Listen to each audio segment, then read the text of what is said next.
What up, y'all? It's Brandon from the 138 Automotive Alliance with a segment for you, car review. This will be part of our cars, coffee, and conditioning series with your host, me, Brandon. I'm going to cover reviews of cars, projects on my cars that I'm figuring out, working on, review coffee drinks, caffeine drinks, those kind of things, and do some workout content for you guys. So what we have here today is my newest addition to my fleet.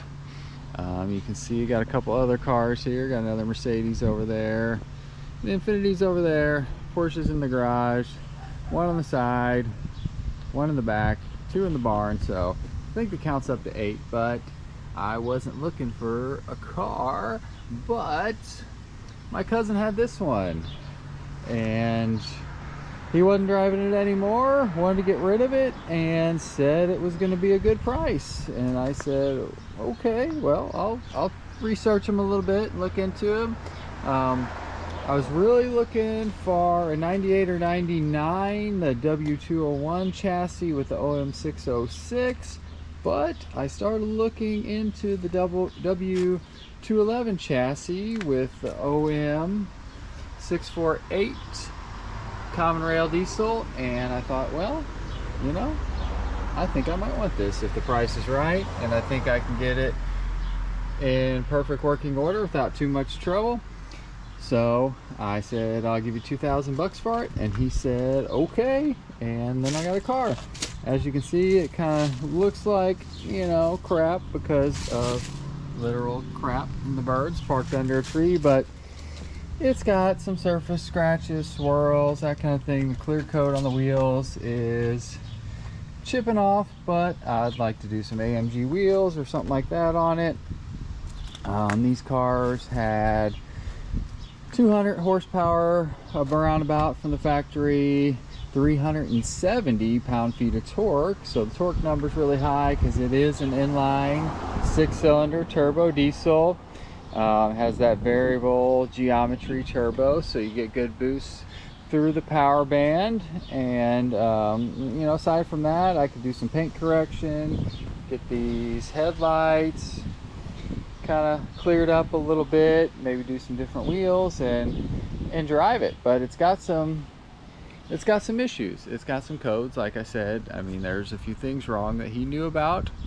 Some might be simple, some might not be, but I'm going to try to work through them, and I'll be posting content on all those troubleshooting and repairs, and then I will show you the interior next. So give me a second to switch up. And well, which reminds me, one of the problems with the car is the key fob will not unlock the door, so I'm gonna have to take that little key thing out at the end and unlock the door manually, and then I'll show you the interior. All right, here I am in the cockpit of the W211 E320 CDI. Pretty cool. You know, you got the wood grain, wood's all in good shape. I like how they set up the seat controls to be shaped like the seat and adjust where they do. And this little guy, that does move up and down the headrest. Pretty sweet. Power everything, of course. I mean, Mercedes had that in like the 70s. Harman Kardon stereo. Got your display. Here's my main error message. It says things connected to the brakes. So I'll get into that in a minute. You got a screen in here for 2005, no backup camera, but that's pretty cool. This is a neat feature if it works, but no, gotta be on. But there's a CD changer behind there. I'll show you in a second. Got a little storage here. You got storage under these seats. Like, it is so cool to see these things that Mercedes thinks about. This is the cup holder, which is not working right, but cup holders were not more important than smoking in 2005, because there are ashtrays in the back of the door right there. Back seat looks good. Those headrests flip down with the touch of a button. We have the sunroof up here, some rain sensors and garage openers there. But let's turn this on for a second and see what happens. I got the brake tender on it right now, so I don't think I'm going to start it, but just wanted to show you what's going on here and turn the stereo on. You about to go downtown, bitch, right here on the station that plays only platinum. Sorry, I got some Snoop Dogg in there. Broke out the old CDs because I have a CD player, and check this out. A little slow, but we got the CD changer under there. If you don't have the CD changer, it'll just be a little hidden spot for you, but really cool. This rest here, if you hit that, it opens up this top little compartment and close that. If you pull this one up, it opens into the deeper level. Pretty neat. So just kind of tell you what's going on with this thing. It has this Bosch made brake controller. They call it the SBC, and those have issues. There is actually an open warranty extension from Mercedes Benz that they're supposed to cover 25 years after the car was manufactured, which this one would be good till 2029. Oh, we got a little Subi rumble going by. Must be straight piped. I'm not crazy about sound on that one. Had a couple Subarus, 2 WRXs and a Forester. The first step is going to see if I can get that braking system covered by Mercedes. They tell me I have to take it to them. They have to diagnose it and then determine if they're going to cover it, which I think they will, because from what I've read, the code that I'm getting when I hook up my code reader is what other people have said they had, and Mercedes replaced it. So that would be great, because those things are not cheap and they don't make them new. You have to get a remanufactured one. So hoping that's not the case, but there is a really weird thing that actually resets the counter for the braking. So this brake system, this SBC module, has a lifetime of how many ever times you brake, and after that they don't determine it to be safe. But there's this little programmer you can purchase even on Amazon that will reset that counter. Not sure if that's safe, but if Mercedes doesn't cover it, I might try that just to get it driving on the road. It's in like a limp mode right now. Don't know if it's the code for that SBC or if it's related to some other codes I got. Let's open the hood. If you pop the hood on the inside, then Mercedes has this little pull tab. I'm gonna try to do it with the camera, but I don't know if I can. Let's see. There we go. So I got the covers off on here, but you can see this is a 3.2 liter OM648. You can see all 6 injectors there. And this is the pressurized common rail, high pressure. Fuel goes through that. I had a code for this sensor, which a rat had chewed up the wire, so I repaired that. This is your high pressure fuel pump. Fuel filter, of course. This is the EGR, which I plan to hopefully do something with. These intakes also get clogged. I'm going to try to do some work there, do new air filter, fuel filter, oil change, basic stuff right off the bat just to get it where it needs to be. So I'll keep posted on all of that. It has 2 batteries. There's actually a small one under here or there. I haven't looked. I think it's over on the passenger side. But if we go to the back, on the trunk, pop the trunk, and I got my battery tender hooked up in here. The health of the battery might not be great, but because it's still not fully charged, and I've had it on here for a few days. But I was told from my cousin that this is the original battery, and I don't know if you can see that if it's not too dark, but this is actually a Mercedes Benz battery, and he never replaced the battery. So I'm assuming that is the original battery. So hats off to Mercedes, because their shit lasts. And I'm gonna do a review on this 300D at some point. This is my 82 300D. It has been manual swapped, which I did myself using a transmission from a 240D, but I'll go a little more in depth on that later. And I'm gonna fuel this guy up later, and then I'll give you guys a little drive, even though I don't have plates. So I got the title, I just bought it. I think we're all good. So see you in a bit. All right, here we are back. I didn't get back to you guys yesterday because got to messing with some stuff and just didn't get there, but I did take out this car and fuel it up. Well, not all the way up because it might be sitting for a while. So I put some more fuel in it,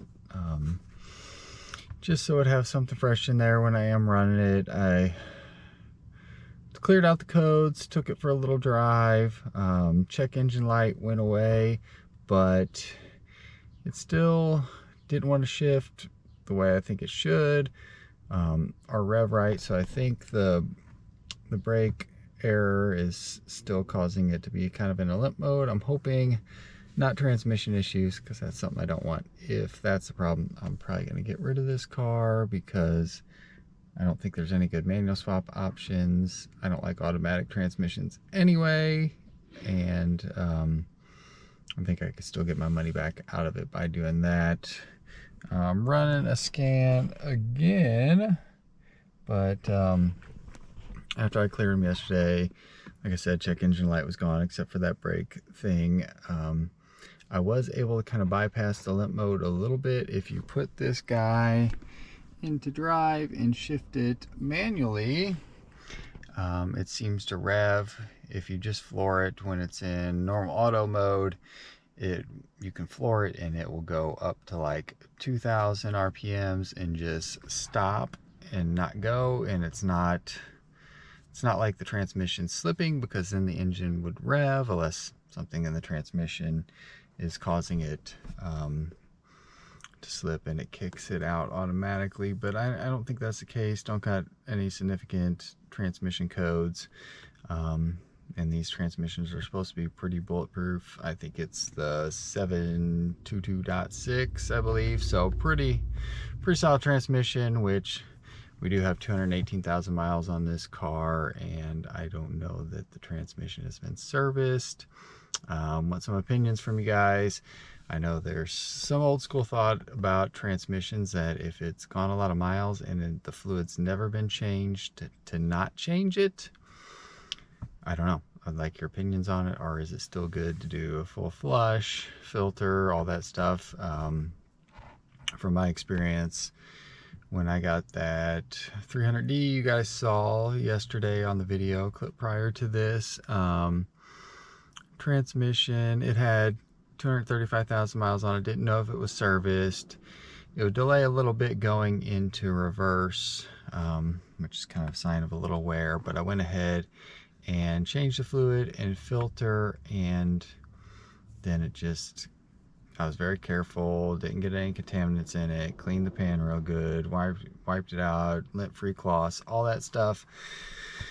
Did all the good, proper procedures, and it still started causing me problems. And ultimately, that's why I kind of expedited the manual swap into that, because the automatic transmission was a toast. So let me know if you think leave fluid alone, change it at this kind of mileage if there's no record of it being serviced or not.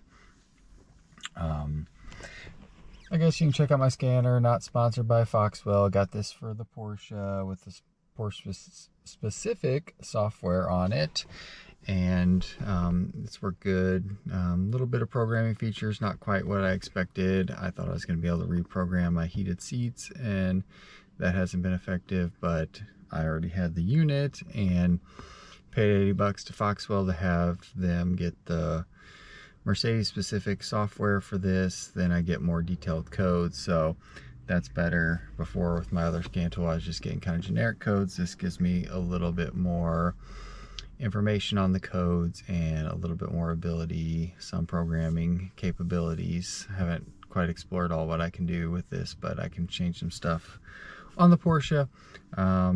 So that's all for this car in this video. At least I'm going to do more. I think I mentioned possibly some performance upgrades once I get all the other issues resolved. Let me know if you guys had these cars, know these cars. I was thinking just maybe do an EGR delete, maybe catless downpipe, the swirl flaps that are in the intake, fixing those, or actually setting them to where they're fully closed. So catless downpipe, maybe muffler delete, airbox, and a tune, and kind of keep it at that. Not trying to make a monster out of this thing, just a little more power and better sound would be nice. On the exterior, I am thinking that kind of wanted a black car, but I got the blue, and I was thinking maybe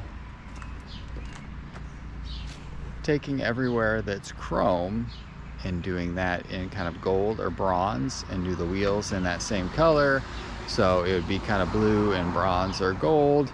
I think that would look pretty cool. So you got these trim pieces that already look bad, need something to be done. Chrome here, along the side piece there, around the bumpers, emblems and that, and I think that would look pretty cool. But let me know your opinions on what you guys would do with it, and thanks for watching. 138 Automotive Alliance out.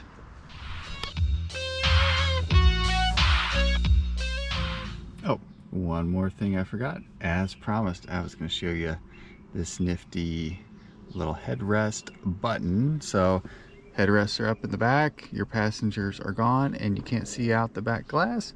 What do? Well, Mercedes has a button for that. I think it's here. So I'm going to push this, and you guys, hopefully the magic happens. Huh. Isn't that rad? Mercedes, German engineering stuff. They think of all kinds of stuff. Sometimes it stands the test of time, sometimes it doesn't. So thanks for watching.